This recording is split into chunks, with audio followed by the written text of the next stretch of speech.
بسم الله الرحمن الرحيم. الحمد لله رب العالمين، والصلاة والسلام على النبي صلى الله عليه وسلم وعلى آله وصحبه وسلم تسليما، وصلاة الله وسلامه على الأنبياء والمرسلين وعبد الله الصالحين أجمعين، والحمد لله رب العالمين. mudanayaal dhammaan shacbiga Soomaaliyeed meel kasta ay joogaanba waa salaamantihiin. Salaan ka bacdi waxaan munaasabadan aan jeclahay inaan munaasabadan aan u jeediyo xambalyo iyo duco isu jirta mudane xasan sheekh maxamuud oo xalay si dimuqraadi ah loo doortay oo ku guuleystay doorashadii wareegga saddexaad inuu noqdo loona doortay inuu noqdo madaxweynihii tobnaad ee jamhuuriyadda Soomaaliya. guusha ayada ah waa guul u soo hooyatay ma aha kaliya in marka tiimkiisa u soo hooyatay, waa guul u soo hooyatay jamhuuriyadda federaalka oo dhan iyo shacbiga Soomaaliyeed. waa guul u soo hooyatay dhamaystirka dhismaha dowladda ee jamhuuriyadda saddexaad ee Soomaaliya. waa guul u soo hooyatay haddii la ku reeyay tixgelinta iyo u aabayeelka guuxa shacbiga Soomaaliyeed iyo horitamin la siinayo rabitaanka shacbiga Soomaaliyeed. alxamdulilah. saa waxaan u leeyahay waxa weeyaan haddaad u fiirsataan xasan sheekh iyo aniga muddo badan aan soo wada shaqaynay umana baahna shacbiga maanta in looga sheekeeyo yaa waaye xasan sheekh looma baahna. hase yeeshee midda aan rabo inaan xusuusiyo waxay tahay in markuu ahaa madaxweynihii sideedaad iyo barlamaankii sagaalaad ay wada shaqaynayeen dhismaha jamhuuriyaddan federaalka Soomaaliya hay-adaheeda dowladda lagu dhisaayo oo dhan waxay badanaa shuruucda hadda oo laga shaqaynayo waxa ay ansixeen 2014 iyo 2015 intuu asaga hogaaminayay dowladda Soomaaliyeed. hase yeeshee ilaa hadda iyo bacda 5 sano ka bacdi marka hadda dib u fiiriso wax lagu kordhiyey oo ama ujeedo shuruuc ama loo hagaajiyey ama saldhig loo sameeyey dhamaystiridda ama dhismaha hay-adaha dowladda oo muhiimka ah inta hadda jirta waa intii la sameeyey 2014 2015. haddaad fiiriso ama qiyaas aad ku samayso meeshii uga tagay umay joogtaa wax loo dhimay mooyaane wax oo u soo kordhay ma jiro, wax la dhamaystirin ma jiraan. waxyaalo badan oo marka oo markaas la ansixiyey shuruucdooda la dejiyey oo u baahan kaliya in la dhamaystiro oo aan la dhamaystirin meeshii asoo uga tagay oo yahay yimaadeen. saas daraaddeed u leeyahay waa guul u soo hooyatay dhamaystiridda dhismaha hay-adaha dowladda jamhuuriyadda Soomaaliyeed ay ku cag istaagi lahayd. waxaa kaloo xusid mudan muddadii hadda ay socotay doorashada oo hadda lagu dhisay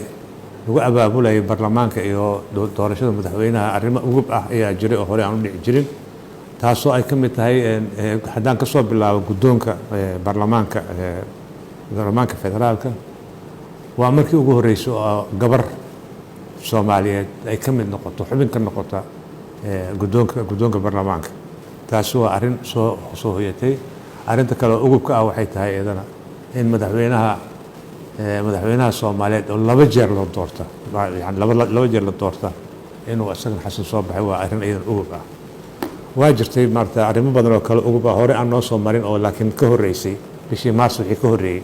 maars wixii ka soo bilowday wixii ilaa hadda laga soo gaaro oo ay bilaabatay howlaha abaabulka baarlamaanka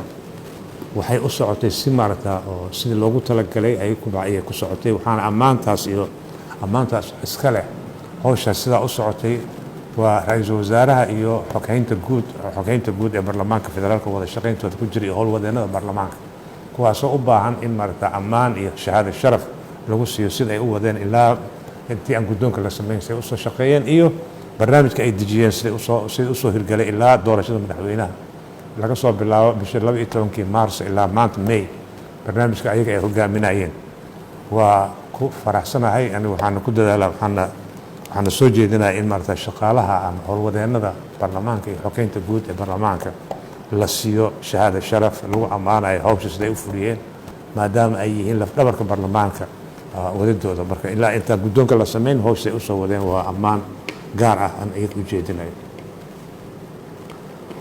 haddii aan la yidhaahdo waxaan mar kale aan marta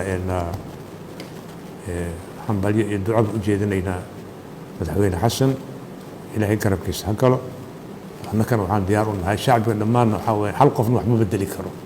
hal qof keligiis wax ma bedelayo. hoggaan fiican iyo tilmaamuu samayn karaa laakiin wax ma bedeli karo. wuxuu u baahan yahay dhammaan muwaatin kasta Soomaaliyeed inaan ka wada shaqayno sidii jamhuuriyaddan maarata arrimaheeda aan dhidibada loo aasi lahaa sida maarata dowladaha goboleedyada ay maarata ay u dhismi lahaayeen sida maarata haddii aan ku rooyahay in siyaasaddan oo aarsiga meesha laga bixiyo oo dood tooso maxaa inoo dan ah maxaa ummadda u roon maxaa danta iyo diinta iyo dalka u roon in loo adeego inaan isu aragno inaan adeegayaal nahay oonaan isu arkin inaan nahay kuwa loo adeegaya aan nahay marka dhammaan waxaa allah waajib nagu ah mar haddii oo xildhibaanadii ay hadleen magaca shacbiga ay ku soo doorteen madaxweynihii tobnaad annagoo dhan waajib waxay nagu tahay inaan la wada shaqayno oo u gunto xiranno dalkaani si u badbaadin lahaa maxamed xasan sheekhna waxaan u malaynayaa inuu yahay maaynan u malaya waxaan hubaa inuu yahay madaxweyne nabadoon ah oo run ah madaxweyne dhisaaya dhismaha u jeesanaya madaxweyne aan wax duminayna wax dhisaaya inuu yahay dowlad goboleedyada oo dhismi doona haddii aan la yidhaahdo federaaleynta dastuurka bixiisa doorashooyinka arrimahaas oo dhan xasaasiga ah iyo dhaqaalaha iyo amniga kulligooda maarata bixiisa mana aha qof oo hadda la tijaabinayo waa qof soo shaqeeya yaqaana hawsha meel ay joogto ka qabanaya hore ka dareerinaya meeshii ka socotay muddada waa gaaban tahay waa 4 sano laakiin habeen iyo maalin in la shaqeeyo hore loo socdo ayaa loo baahan yahay dhammaan shacbiga waxaa laga doonayaa sabir inay yeeshaan dulqaad ay yeeshaan oo wada shaqayn adag la siiyo haddaba ilaa labada maalmood marta inaan la dadejin sidoo kale maarata beesha caalamkana waxaan kula dardaarmaynaa in maarata ayna maadaama hadda un la doortay inayn ku degdegin markiiba ay soo maarata kusoo buuqaan ama kusoo weeraraan